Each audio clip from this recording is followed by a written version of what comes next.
All right, so are you ready to dive into the fabulous world of drag? I am. Because we're going to be taking a deep dive today into how these amazing queens create those show-stopping looks. Yes. And we've got a treasure trove of information right here. Really? Yeah, we're looking at actual product listings from the Drag Queen store. Oh, cool. It's an online store. Okay. And guess what? What? It's owned and run by drag queens themselves. Oh, wow. Which I think is amazing. That's pretty cool. And their tagline really says it all. What is it? The only online store owned and run by a gaggle of fabulous drag queens Okay. who live to please and serve the drag queen community. I love that. So let's jump right in. Okay. Let's talk about the illusion of curves. Yes. Because this store has a whole section on padding. Okay. And I'm not just talking like a little bit of padding. They have everything from breast forms. Wow. And not just like subtle breast forms, Yes. like huge breast forms. Wow. Breast forms silicone suit, Oh, my God. hip and butt enhancers, gaffs. Wow. They even have fake vaginas. Serious? This is serious business. I mean, yeah. this really shows you how much drag plays with traditional ideas of femininity. Totally. You know, it's not just about putting on a dress. Yeah. It's about, like, really sculpting the body Absolutely. into an entirely new shape Yeah. and using these tools to create that illusion. Yeah, and it's not cheap. I pay? Some of these silicone hip and butt enhancers, Yeah. like almost $600. Really? Yeah. Wow. It's a commitment. That's a serious investment. It is. It's Yeah. like an artist investing in their top-of-the-line paints and brushes. Exactly. You know what I mean? Yeah. Like, these are the tools of their trade. Yeah, they're not messing around. No, they're not. And to get that perfect silhouette, they're willing to put in the money. It's like those Renaissance paintings where everyone is super curvy. Right. Like, maybe those painters were early drag enthusiasts. So funny. I'm kidding. I'm kidding. Yeah. But it is fascinating how padding has evolved over time. Oh, absolutely. I mean, I bet those early drag pioneers Yeah. had to get creative with what they had. Oh, yeah, for sure. Like whatever they could get their hands on. Totally. Yeah, like I'm picturing like pillows and stuff. Oh, Like, absolutely. anything they could use. I mean, that's amazing. Yeah. Okay, so moving beyond, Okay. you know, the foundational garments, Right, right. let's talk clothes. Yes. Honey, this store has it all. I bet. Corsets, jumpsuits, lingerie. Okay. They even have like schoolgirl and French maid uniforms. Seriously. It's like drag is saying, What? hey, femininity isn't just one thing. Okay. It's whatever we want it to be. I love that.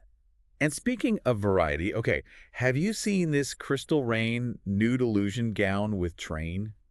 No. Oh my gosh. What it is. I could just picture like a queen sashaying onto the stage Oh, God. in this gown and just like Yeah. gasps from the audience. It's incredible. It sounds amazing. And that brings us to another essential element of a drag look. Okay. Wigs. Yes. And we're not just talking like basic blonde or brunette here. Right. The drag queen store has everything. What kind? Curly, straight, lace front, you name it. Oh, what? They have it. So they really have a wig for every occasion. They do. Oh. And it makes me think about like wigs really are like the crown jewels of drag. Yeah. Like it's amazing how transformative they can be. Totally. Right. Like they can completely change your face Totally. and just like your overall look. Absolutely. You can go from like, you know, girl next door to like Yeah. glamorous diva Total. just with a wig. And choosing the right wig is crucial, right? Oh, absolutely. Like it needs to complement the outfit, yes. the makeup, Uh-huh. and of course the character the queen is creating. Exactly. Yeah. Like a big bouncy wig might be perfect for like Yeah. a campy comedy routine. Yeah. But if you're going for like a more glamorous diva, Yeah. you might want something sleek and elegant. Yeah. It's all about like Right. finding that perfect fit for the persona they're embodying. Totally. Yeah. I can just imagine a queen standing in her mirror, like trying on wig after wig after wig, and it's like, Yeah. okay, which one says fierce goddess tonight? Exactly. It's about finding the one that speaks to you. Yes. And speaking of persona, Okay. let's dive into the magical world of makeup. Let's do it. Oh, honey, buckle up. Okay. Because the drag queen store makeup section is a dream come true. I bet. I mean, foundations, powders, eyeshadow palettes galore, eyeliners, false eyelashes, Sure. mascara, blushes, lipsticks, highlighters. Yeah. They even have those colored contact lenses Wow. that completely transform your eyes. It's like a whole arsenal It is. of illusion-creating tools. Yes. And makeup and drag goes way beyond everyday application. Oh, for sure. Like, we're not talking about just like a quick swipe of lipstick here. No. No. These queens are like masters of illusion. They are. Sculpting your faces, creating features, Yeah. transforming themselves into completely different people. It's like those time-lapse makeup videos you see online, Yeah, but like on another level. exactly. And remember, they're doing all of this under hot stage Oh, lights. gosh, yeah. You know, performing for hours. Yes. The makeup has to be durable, flawless, and sweat-proof. Oh my gosh, yeah. Yeah, it's intense. Talk about pressure. Right. I can barely keep my mascara from smudging on a regular night out. I know, me too. Forget about under stage lights. Exactly. So it really makes you appreciate the talent and dedication it takes Absolutely. to pull off these looks. For sure. It's incredible. Yeah. And it's not just the makeup. Wigs, too, require serious skill. Yeah. Styling them, securing them. Yeah, It's an art in itself. it is. I remember trying on a wig once, Yeah. and I felt like I was wearing like a furry animal on my head. Like, I couldn't handle it. Yeah, it's not as easy as it looks. It's not. No, And these queens make it look so natural and effortless. they really do. It's amazing. And there's a lot of practice and technique I bet. that goes into getting it right. Oh, yeah. Imagine the horror of a wig malfunction Oh, my God. mid-performance. No, we can't have that. Right. It takes confidence and skill Absolutely. to keep everything in place while you're out there owning the stage. For sure. Speaking of owning the stage, Yes. I'm curious, like, what surprised you the most in the store's inventory? Was there anything that, like, jumped out at you? You know what really caught my eye was the gaffs and vaginas section. Okay. That's It's a side of drag that many people might not even consider, right.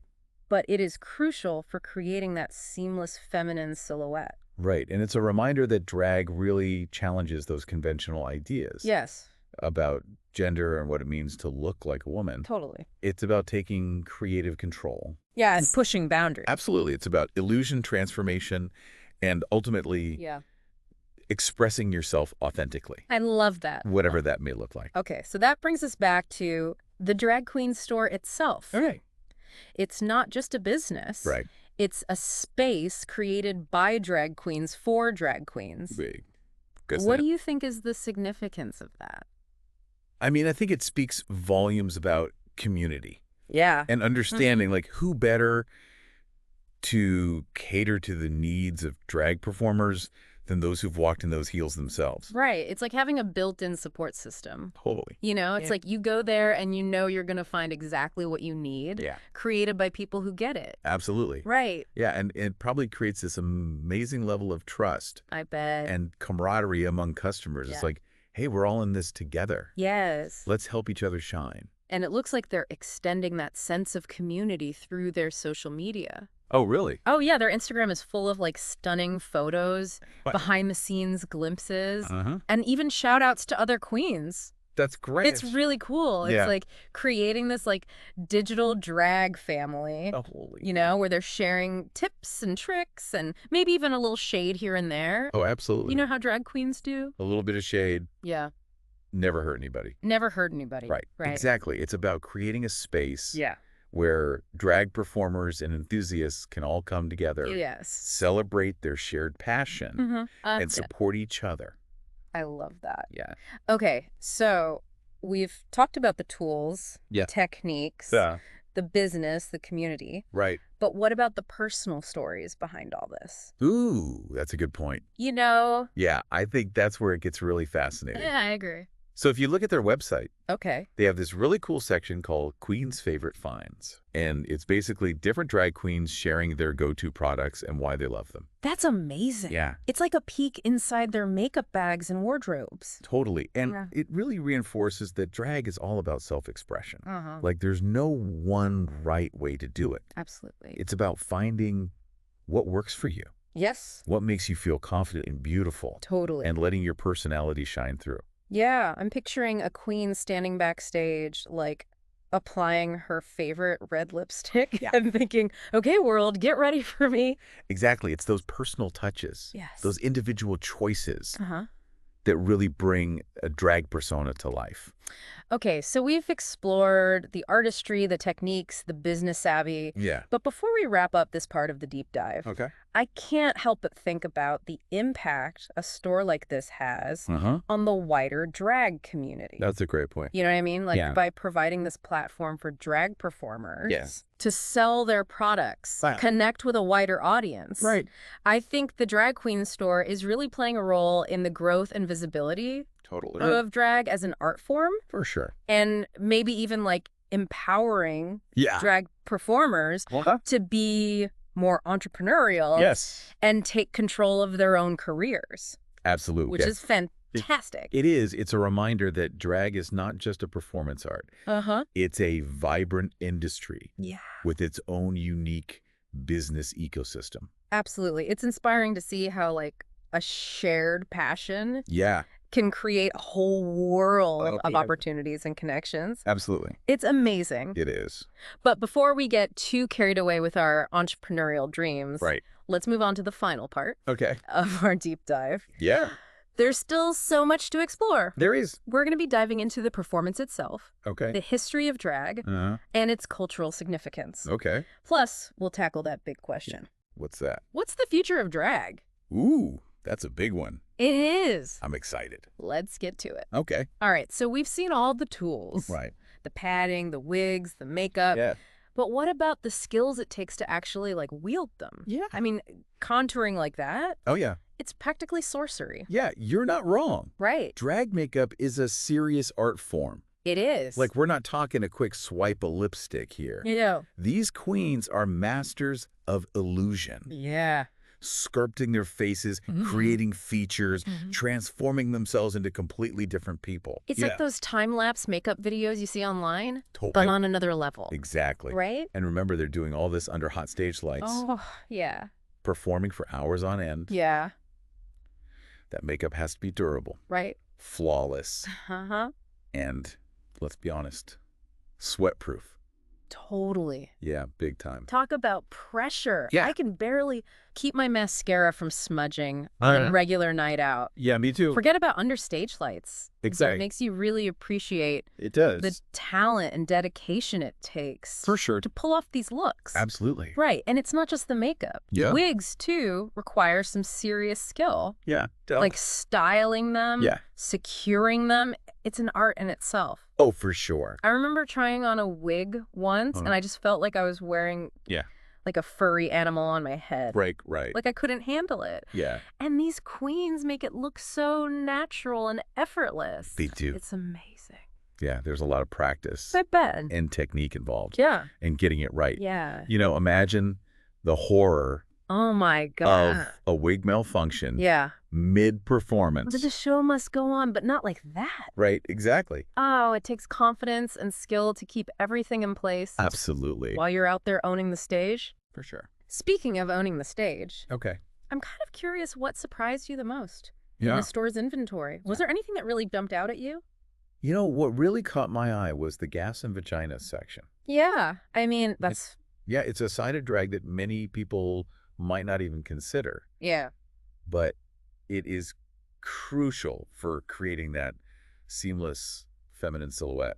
Right. And it's a reminder that drag really challenges Yes. those conventional ideas about gender Yeah. and what it means to look like a woman. Exactly. It's about taking creative control Yeah. and pushing boundaries. It's about illusion, Totally. transformation, and ultimately expressing yourself authentically. Yeah. Whatever that may look like. Yeah. Which brings us back to the drag queen store itself. Okay. Like, it's not just a business. Yeah. It's a space created by drag queens for drag queens.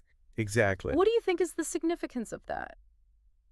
I mean, I think it speaks volumes about community and understanding. Like, who better to cater to the needs of drag performers Right. than those who've walked in those heels themselves? It's like having a built-in support system. Totally. You go there and you know you're going to find exactly what you need, Yeah. created by people who get it. Absolutely. Yeah. Yeah. And it probably creates this amazing level of trust and camaraderie I bet. among the customers. Yeah. It's like, hey, we're all in this together. Yeah. Let's help each other shine. And it looks like they're extending that sense of community through their social media.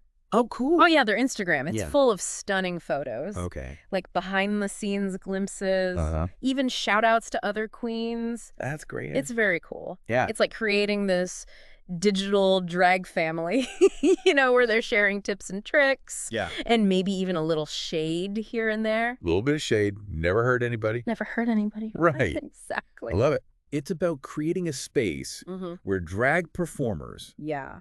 and enthusiasts can all come together, celebrate their shared passion, and support each other. I love that. Yeah. Okay, so we've talked about the tools, Yes. the techniques, the business, Yeah. the community. Right. But what about the personal stories Oh, that's a good point. behind all of this? Yeah, that's where it gets really fascinating. Yeah. So if you look at their website, Okay. they have this really cool section Mm-hmm. called Queen's Favorite Finds. Okay. And it's basically different drag queens sharing their go-to products. Yeah. And why they love them. That's so cool. Yeah, it's like a peek inside their Yeah. makeup bags and wardrobes. Right. And it really reinforces that drag is all about self-expression. Code, Like there's no one right way to do it. Yeah. It's about finding what works for you, what Mhm. makes you feel confident and beautiful, Yeah. and letting your personality shine through. I'm picturing a queen standing backstage, Yeah. applying her favorite red lipstick. Yeah. And thinking, okay, world, get ready for me. Exactly. It's those personal touches, Yeah. those individual choices Yeah. that really bring a drag persona to life. Okay, so we've explored the artistry, the techniques, the business savvy. Uh-huh. But before we wrap up this part of the deep dive, Yeah. I can't help but think about the impact Yeah. a store like this has Yeah. on the wider drag community. Yeah, that's a great point. Like by providing a platform Yeah. for drag performers to sell their products, Uh-huh. connect with a wider audience, Yeah. I think the Drag Queen store Yeah. is really playing a role in the growth and visibility of drag as an art form. Absolutely. Oh, no. Yeah, and maybe even empowering drag performers to be more entrepreneurial. Absolutely. Yeah. And take control of their own careers, Exactly. which is fantastic. It is. And it's a reminder that drag is not just a performance art. Right. It's a vibrant industry Yeah. with its own unique business ecosystem. Yeah. It's so inspiring to see how a shared passion Yeah. can create this whole world of Absolutely. opportunities and connections. Totally. It's amazing. It is. But before we get too carried away with our entrepreneurial dreams, Okay. let's move on to the final part of our deep dive. Yeah, I'm ready. There's still so much to explore. There is. We'll be diving into the performance itself, Yeah. the history of drag, Uh-huh. and its cultural significance. Cool. Plus, we'll tackle that big question, what's the future of drag? Oh, that's a big one. It is. I can't wait. Let's do it. All right, so we've talked about the tools and the techniques and the business side of drag. Right. But now I want to talk about the money, honey. Okay. Because let's be real, Yeah. all those sequins and feathers don't come cheap. You're telling me. How much does it actually cost Right. to create and maintain a drag persona? Well, you're absolutely right. Creating and maintaining a drag persona is a serious investment. It is. We saw those silicone hip pads going for hundreds of dollars. Yeah. And that's just one piece of the puzzle. Yeah. Wigs, makeup, shoes, costumes. Oh, yeah. It all adds up so fast. It does. It makes you wonder how drag performers, Yeah. especially those just starting out, Right. handle the financial pressure. It's a hustle for sure. It is. A lot of budgeting, saving. Yeah. And maybe a little side gig or two. Right. Right. But, drag queens are known for their resourcefulness, Absolutely. turning everyday items into show-stopping creations. It's like that Project Runway challenge where they have to make a dress out of trash bags and duct tape, Yes. except drag queens make it fierce. Exactly. Okay, so let's move from the dressing room to the stage. Okay. What does it take to actually command an audience Yeah. as a drag queen? Well, that's where the magic really happens. Okay. Drag performance is a whole other level of artistry. We're talking singing, dancing, lip syncing, comedy, acting, Wow. you name it. It's like a one-person variety show, It is. but with 10 times the glamour. And 10 times the stamina. Oh my gosh, yes. Imagine performing in those sky-high heels Yeah. and elaborate costumes for hours. I know. It's physically demanding. No kidding, I get tired just watching them strut their stuff. Me too. So what about the historical side of drag? Okay. Where did it all begin? Well, drag has a long and fascinating history. I bet. dating back centuries. Wow. It's been intertwined with theater, Uh-huh. vaudeville, and even social activism. I bet those early drag pioneers faced Yeah, a lot of challenges. absolutely. Yeah. They were pushing boundaries and challenging societal norms, Totally. often facing discrimination and prejudice. Which makes their contributions even more remarkable. Oh, for sure. I mean, they really paved the way for the drag queens that we celebrate today. Absolutely. Speaking of which, shows like RuPaul's Drag Race have really brought drag Right. into the mainstream. Yeah, it's been a game changer. It has. Drag Race has exposed millions of people to the art form, Totally. showcasing the talent, the creativity, and the diversity within the drag community. And it's created like a whole new generation Yes. of drag superstars. So sure. It's amazing to see how drag continues to evolve and captivate audiences. There really is. So that kind of brings us to our final question. Okay, shoot. What's the future of drag? Ooh, that's a big one. It is a big one. What do you think? I think drag is only going to get bigger and bolder. I agree. Yeah. I think as more people embrace individuality Yeah. and challenge traditional notions of gender, Right. I think drag will continue to thrive. Absolutely. It's a reminder that art can be a catalyst for change, She can. a celebration of diversity, Yes. and a whole lot of fun. So much fun. So much fun. So as we wrap up our deep dive into the world of drag, Yep. we hope you've gained a new appreciation Yeah. for the artistry, the history, and the heart Yeah. of this incredible art form. And maybe, just maybe, you'll be inspired to embrace your own inner diva. Everyone's got one. That's a wrap on this deep dive. See you next time. Until next time, stay curious and stay fabulous.